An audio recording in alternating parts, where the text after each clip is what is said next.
Ես այսօր ուզում եմ խոսել ստից,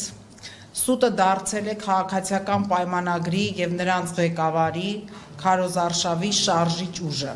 Իրենց քարոզարշավը վերածվել է ստի մարաթոնի։ Պետք է ասեմ, որ ուրախ ավտոբուսի ներկայացուցիչների այդ գովազդային հոլովակներից հիմնականը նա է, որ անընդհատ խոսում են, որ դպրոցաշինությամբ են զբաղվում երկրում և դպրոցներ են կառուցել։ Հարգելի գործընկերներ, ուզում եմ ձեր ուշադրությունը հրավիրել հետևյալ թվերին։ Իրենք իրենց նախորդ նախընտրական խոստումների մեջ ասել էին, որ Հայաստանում պետք է կառուցեն 300 դպրոց։ Սեպտեմբերից Հայաստանում փակվելու է 230 դպրոց, դրանցից հիմնականը սահմանամերձ դպրոցներ են։ Իսկ կառուցել կամ վերակառուցել է ՔՊ-ն ընդամենը 100 դպրոց։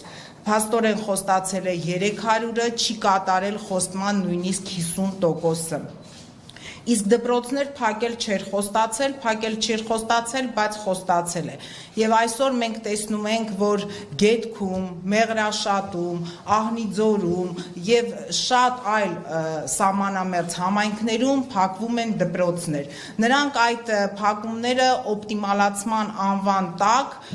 մեզ մատուցում են, մեր հայրենակիցներին և ասում են, որ օպտիմալացում է և դպրոցներ չեն փակվում։ Բայց ուզում եմ հիշեցնեմ, որ նույն ձևով համոզում էին, որ չեն տալու Արցախը և հակառակը 100 տուն պիտի կառուցեն, դպրոցներ պետք է կառուցեն Արցախում, այսօր Արցախը դատարկ է։ Համոզում են, որ 300,000 ադրբեջանցի չի գալու Հայաստան, բայց այսօր դատարկվում են նաև Հայաստանի սահմանամերձ գյուղերը, որովհետև կարծում եմ կհամաձայնեք, որ ինչպես Հրանտ Մաթևոսյանն էր ասում, գյուղի դպրոցը գյուղի վերջին լույսն է, և եթե գյուղում փակվում է դպրոցը, ստացվում է, որ այդ գյուղի վերջին լույսը մարում է։ Պետք է ասեմ նաև, որ մենք պարզ պիտի գիտակցենք, որ սահմանամերձ դպրոցները միայն ակադեմիական կրթության հարց չեն լուծում մեր երկրում։ Սահմանամերձ դպրոցները դրանք այն էր, որ երիտասարդ ընտանիքները հանուն այդ դպրոցի մնում էին ապրելու գյուղում, որպեսզի իրենց երեխաները սովորեն այդ դպրոցում։ Այսինքն ստեղ բացի ակադեմիական կրթությունից, դա նա է, թե այդ սահմանամերձ գյուղերում ով է վաղը ապրելու և ում ձայնով են խոսելու այդ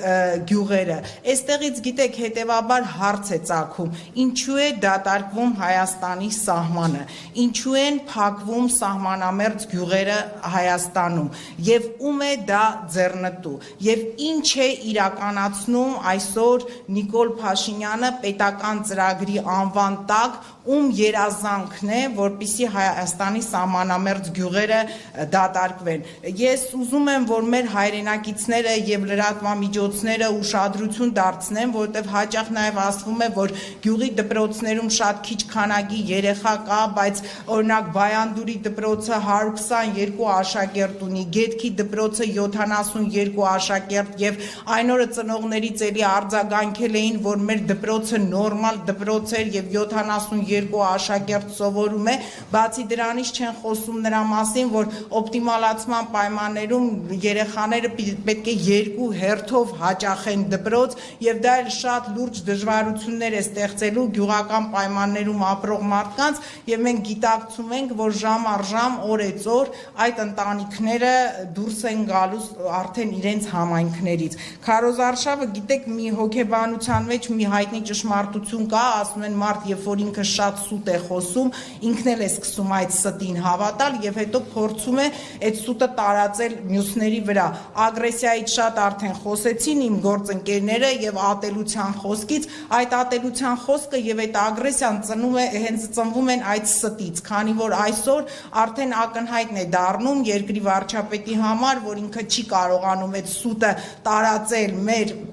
հայրենակիցների վրա, ոչ բոլորին է կարողանում կերակրել և համոզել այդ ստով և փաստորեն դա է նյարդայնացնում և ծննում է ավելորդ ագրեսիա։ Տպավորություն է, որ ինքը բղավում է, խոսում է, այդ սուտ թեզերը տարածում է և ուզում է ասել, թե ով ինձանից ավելի լավ սուտ կխոսի, թագավորությանս կեսը կտամ նրան, սուտ խոսացողներ չկան բացի իրենցից, բայց նաև ուզում եմ մեր հայրենակիցներին ասել, որ այդ ստի ճանապարհին և այդ ստի մարաթոնին փոխանցում, գնալով մեր թագավորությունը ավելի փոքրանում է, կրճատվում է, չկա Արցախը, կդատարկվեն սահմանամերձ գյուղերը եւ խնդրում եմ, որ մենք բոլորս հասկանանք եւ մեր ուշադրությունը սևեռենք նաեւ սրա վրա, քանի որ